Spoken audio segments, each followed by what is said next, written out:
Opulent Sodom and Gomorrah, cities of sin, gleamed under the desert sun. Marble palaces and bustling markets teemed with life. Beneath the splendor, a dark current of depravity flowed. Greed, cruelty, and perversion were openly celebrated. Lot, a righteous man, walked among the wicked. He was Abraham's nephew, a respected figure. His heart ached for the city's moral decay. Lot struggled to maintain his family's integrity.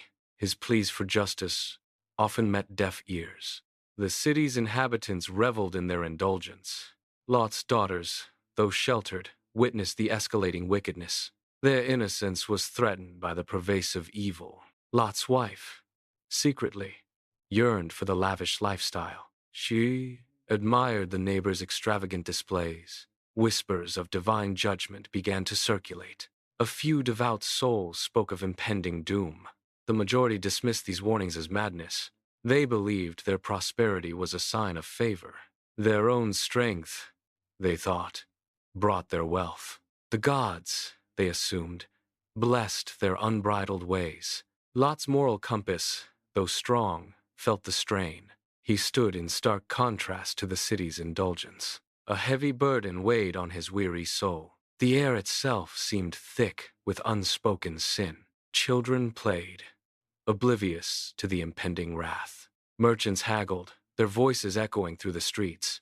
Musicians played lively tunes in the squares. Dancers swayed, their movements uninhibited. Lot watched, his gaze troubled and distant. He saw the beauty, but also the rot beneath. His home, a small sanctuary, felt increasingly fragile. He tried to shield his family from the corruption, but the city's influence seeped through every crack. His daughters' questions grew more frequent.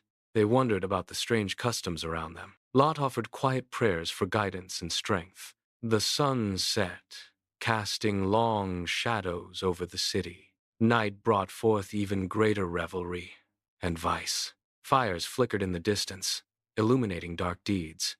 Lot closed his eyes, picturing a different life, a life free from the pervasive stench of sin. He knew, deep down, that change was coming. An inevitable confrontation with divine wrath loomed. The city's unbridled indulgence would have its price. A sense of foreboding settled over Lot's spirit. The vibrant hub was a ticking time bomb. Lot's family, caught in the balance, awaited their fate. The stage was set for an epic, terrifying judgment. Each day brought new excesses, new affronts to decency. The laughter of revelers grew louder, more hollow. Lot's quiet prayers intensified desperate pleas. He felt a growing urgency, a chill in the air. The very stones of the city seemed to groan. His wife's longing glances towards the festivities increased. His daughter's innocence was a fragile shield. Lot sought solace in the ancient texts, forgotten by others. He remembered Abraham's words, a promise of protection. But even that promise felt distant, precarious now. The morning light brought no relief, only dread.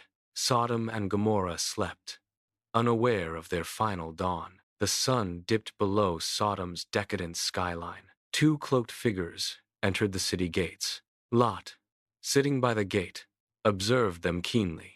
He recognized their weary traveler's gait. Lot approached, offering shelter for the night. The strangers, with kind eyes, accepted his invitation.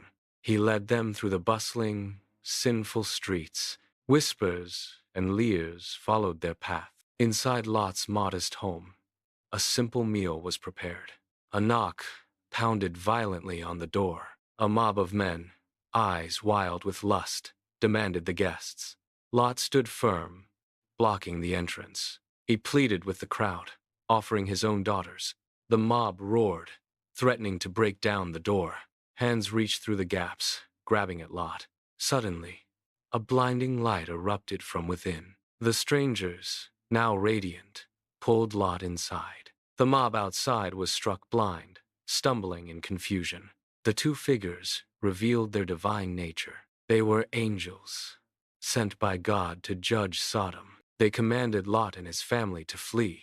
"Do not look back," one angel warned sternly. "Do not stop anywhere in the plain." Lot, His wife and 2 daughters gathered meager belongings. Fear gripped them as they slipped into the night. The city's sinful sounds faded behind them. They hurried towards the mountains, urged by the angels.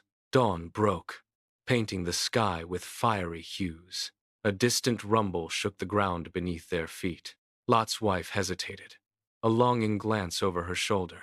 The angel's warning echoed in her mind, but the allure of her past life was too strong. She turned, a quick, desperate look at Sodom, a flash of light, searing and intense.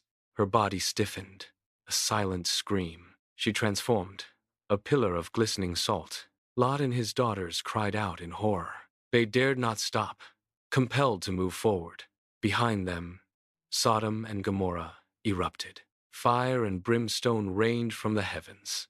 Black smoke billowed, obscuring the morning sun. The cities became an inferno, a roaring furnace. Buildings crumbled, consumed by the divine wrath. Screams of the damned were carried on the wind. Lot and his daughters reached the safety of the mountains. They looked back at the apocalyptic scene. A landscape of ash and desolation remained. A stark monument of salt stood on the plain. The smell of sulfur hung heavy in the air. They were the sole survivors, forever changed. The consequences of unchecked sin were laid bare. A new, terrifying chapter had begun for them. The sun beat down on the desolate land. Lot held his daughters close, trembling. The angels had vanished, their mission complete. Silence, heavy and profound, descended.